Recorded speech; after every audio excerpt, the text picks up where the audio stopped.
معزز سامعین و ناظرین، السلام علیکم ورحمۃ اللہ وبرکاتہ۔ ایک بہن نے سوال پوچھا ہے کہ اذان میں نام محمد صلی اللہ علیہ وسلم سن کر انگوٹھے چومنا جائز ہے یا ناجائز ہے؟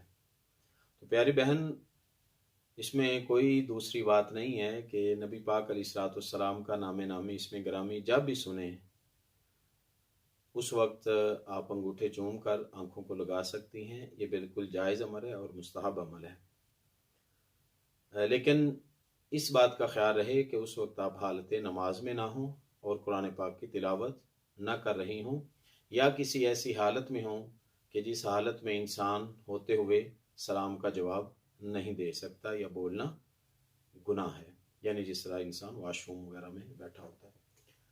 تو بہرحال انگوٹھے چومنا جائز ہے، مستحب عمل ہے۔ یعنی مستحب عمل اس کو کہتے ہیں کہ جس کا کرنا ثواب ہے اور جس کے کرنے سے انسان کو اجر ملتا ہے، اور نہ کرنے سے انسان گناہ گار نہیں ہوتا۔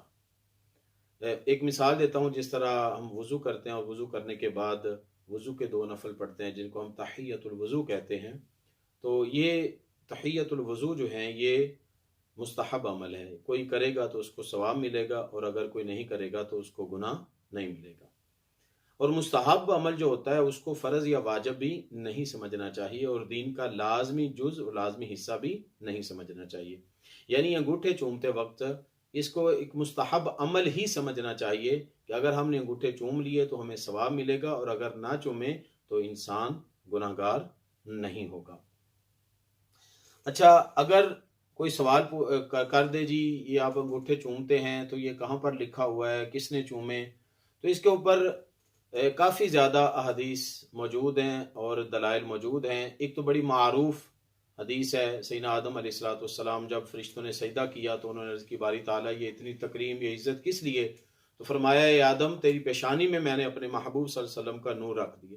تو عرض کی باری تعالیٰ یہ نور مجھے دکھا تاکہ میں اس نور کی زیارت کر سکوں۔ تو اللہ پاک نے اپنی قدرت کاملہ کے ذریعے سے نور مصطفیٰ صلی اللہ علیہ وسلم حضرت آدم علیہ السلام کے جو انگوٹھے تھے ان کے ناخنوں میں ظاہر فرمایا، تو آپ نے وہ اپنے انگوٹھے چوم کر آنکھوں پر لگا لیے۔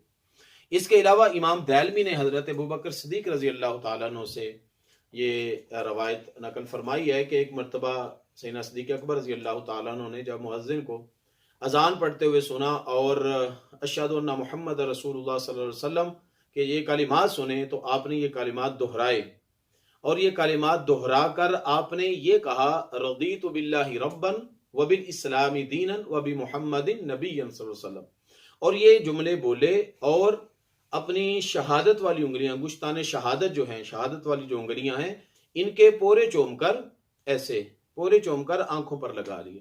تو نبی کریم علیہ الصلوۃ والسلام نے جب یہ عمل مبارک دیکھا تو فرمایا کہ جو بھی میرے اس خلیل کی سنت پر عمل کرے گا، اس کے طریقے پر عمل کرے گا، اس پر میری شفاعت حلال ہو گئی۔ سبحان اللہ۔ اسی طرح ابن عابدین شامی رحمۃ اللہ علیہ، آپ فقہ کے بہت بڑے امام ہیں، آپ فرماتے ہیں کہ مستحب عمل یہ ہے کہ جب آپ پہلی مرتبہ شہادت سنیں، یعنی اشہد ان محمد رسول اللہ صلی اللہ علیہ وسلم، جب پہلی مرتبہ یہ سنیں تو مستحب عمل یہ ہے کہ اس وقت صلی اللہ علیہ یا رسول اللہ کہیں، اور جب دوسری مرتبہ اذان کے اندر یہ کلمات سنیں تو پھر یہ کہیں قرۃ عینی بک یا رسول اللہ صلی اللہ علیہ وسلم۔ تو یہ الفاظ کہیں، یہ دہرائیں، اور اس کے بعد آپ فرماتے ہیں کہ اپنے دونوں انگوٹھوں کے ناخنوں کو چومیں، یعنی اپنے لبوں پر رکھیں، اور پھر یہاں پر اپنی آنکھوں پر رکھ دو، یعنی اپنی آنکھوں پر رکھنے کے بعد کیا کہو؟ اللہم متعنی بالسمع والبصر، یہ جملے ادا کرو، اللہم متعنی بالسمع والبصر۔ تو یہ یعنی یہ طریقہ ہے، یہ انگوٹھے اس طرح کر کے یوں، اور ساتھ یہ الفاظ ادا کرنے ہیں اللہم متعنی بالسمع والبصر۔ تو آپ فرماتے ہیں کہ کوئی شخص ایسا کرے گا، جو بھی شخص ایسا کرے گا محبت کے ساتھ، پیار کے ساتھ، ادب کے ساتھ، تو اللہ تعالیٰ اس کی آنکھوں کی حفاظت فرمائے گا، اس کی آنکھوں کی بینائی کی حفاظت فرمائے گا، اور اس کی جو نظر ہے وہ کبھی کمزور نہیں ہوگی۔ بے شمار علماء نے اس کے اوپر لکھا ہے کہ جو نام محمد صلی اللہ علیہ وسلم سن کر چومتا ہے، یعنی اپنے انگوٹھوں کو چومتا ہے، ناخنوں کو چومتا ہے اور پھر آنکھوں پر لگاتا ہے، تو ساری زندگی اس کو نظر کی کمزوری والا جو معاملہ ہے وہ درپیش نہیں آتا۔ اب آخر میں یہ عرض کر دوں کہ انگوٹھے چومنے کا صحیح طریقہ کیا ہے۔ انگوٹھے چومنے کا صحیح طریقہ یہ ہے کہ ہم نے اپنے ناخنوں کو لبوں پر رکھنا ہے اور پھر سیدھا آنکھوں پر لگا دینا ہے۔ یعنی کچھ لوگ جو ہے وہ ایسے آواز نکالتے ہیں، ایسے کرتے ہیں، تو یہ غلط طریقہ ہے۔ اعلیٰ حضرت نے فتاوی رضویہ کے اندر لکھا ہے کہ صرف اور صرف آپ نے جب انگوٹھے چومنے ہیں تو اس وقت اپنے لبوں پر رکھیں اپنے ناخنوں کو اور آنکھوں پر لگا دیجئے۔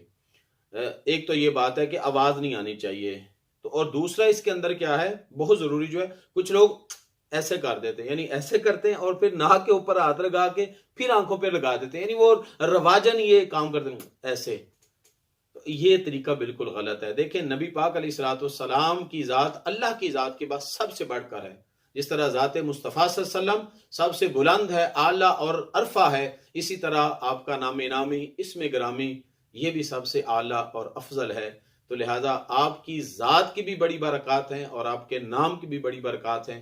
جو شخص حضور صلی اللہ علیہ وسلم کے نام کی تعظیم کر کے آپ کے نام کو سن کر اپنے انگوٹھوں کو چومے گا اور آنکھوں سے لگائے گا، انشاءاللہ نبی پاک علیہ الصلوۃ والسلام اس سے راضی ہوں گے۔ اور اس کے ساتھ ساتھ ایک یہ بھی بات ذہن نشین کر لیں، اور مسئلہ ہے کہ کچھ لوگ انگوٹھے چومتے ہیں، خاموش رہتے ہیں اور صلی اللہ علیہ وسلم نہیں کہتے، نبی پاک صلی اللہ علیہ وسلم کا نام سن کر درود نہیں پڑھتے۔